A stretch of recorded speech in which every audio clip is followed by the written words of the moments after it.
कोई व्यक्ति निरंतर बाह्य औपचारिकताओं का रोज पालन करता हो, लेकिन जो आज्ञा दी हो गुरुजनों ने उसका पालन न कर पाए तो वो गुरु भक्ति नहीं होगी। इसलिए जो गुरु महापुरुषों ने हम सब लोगों को जीवन जीने के जो संदेश दिए, सूत्रात्मक संदेश दिए, प्रवचनात्मक संदेश दिए, जीवन के संस्मरणात्मक संदेश दिए, उनके साथ रहने से जो उनसे हमें प्रेरणाएं मिली हैं, उन सारी प्रेरणाओं को यदि हम और आप अपने जीवन में प्रस्थापित करने का प्रयत्न करते हैं तो ये गुरु भक्ति है।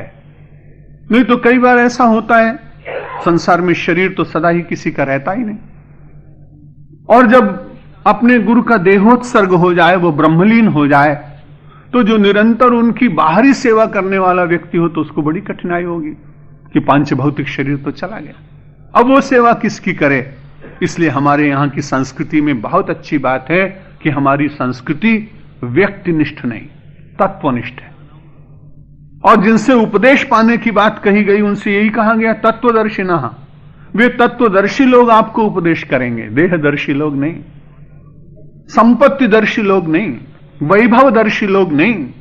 जो तत्वदर्शी लोग हैं, उपदेक्षन्ति ते ज्ञानम ज्ञानिनस् तत्वदर्शिना, वे तत्वदर्शी लोग आपको ज्ञान का उपदेश करेंगे। इसलिए शिष्यस्तु कोयो गुरु भक्त एव, जो उनके सिद्धांतों को, उनके उपदेशों को, उनके जीवन की पवित्रता को, उनके जीवन के दर्शन को अपने जीवन में स्थापित करने का प्रयत्न करता है, वह निश्चित रूप से सच्चा गुरु भक्त है। और ऐसे कई श्रेष्ठ गुरु भक्त हुए जो अपने गुरु के पास अंतेवासी बनकर नहीं रह सके, लेकिन उनके आदेशों का उन्होंने निरंतर पालन किया, उनको वही सद्गति मिली, उनको वही योग्यता मिली, उनको वही क्षमता मिली, उनको वही यश मिला जो उनके निकट रहकर उनकी सेवा किया करते थे। शिष्यस्तु कोयो गुरु भक्त एव, जो अपने गुरु के वचनों पर विश्वास करके उसे जीवन में धारण करने का प्रयत्न करता है, वो सच्चा भक्त है। को दीर्घ रोगो भव एव साधो किमौषधम तस्य विचारेव। को दीर्घ रोगः, दीर्घ रोगः कहा, उन्होंने कहा दुनिया का सबसे बड़ा रोग कौन सा है? महारोग।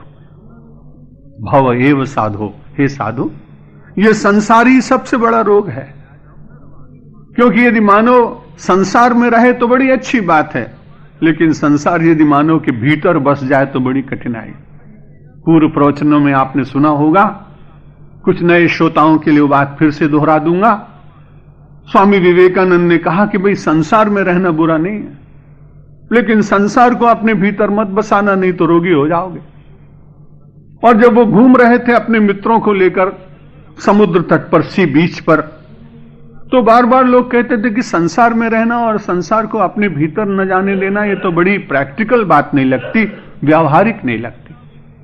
तब स्वामी विवेकानंद ने अपने शिष्यों से पूछा, मित्रों से पूछा, तुम ये बताओ तुम्हें क्या दिख रहा है? उन्होंने कहा समुद्र दिख रहा है। और क्या दिख रहा है? लॉन्चेस दिख रहे हैं, मोटर बोट्स दिख रहे हैं, नाव दिखाई पड़ रहे हैं। स्वामी जी ने कहा कि नाव अधिक है कि पानी अधिक? बड़ा बच्चों जैसा प्रश्न कर रहे हैं आप। अरे पानी तो इतना ज्यादा है कि जहां जहां दृष्टि जाती है उसके अतिरिक्त समुद्र में और कुछ दिखाई नहीं पड़ता। नौकाएं तो तट पर हैं, थोड़ी सी हैं, गणना की जा सकती है। तो उन्होंने कहा कि जो विशाल हो उसके सामने लघु को समर्पण कर देना चाहिए। वो लोग समझ नहीं सके। स्वामी जी ने कहा ये संसार, ये समुद्र बहुत बड़ा है और नौकाएं बहुत छोटी हैं, इसलिए इन नौकाओं को समुद्र के प्रति शरणागति का भाव स्वीकार करके और जल को अपने भीतर ले लेना चाहिए। तब तो बड़े विस्मय में पड़े। उन्होंने कहा यदि जल की शरणागति ले लें तो ये नौका जिएगी कैसे?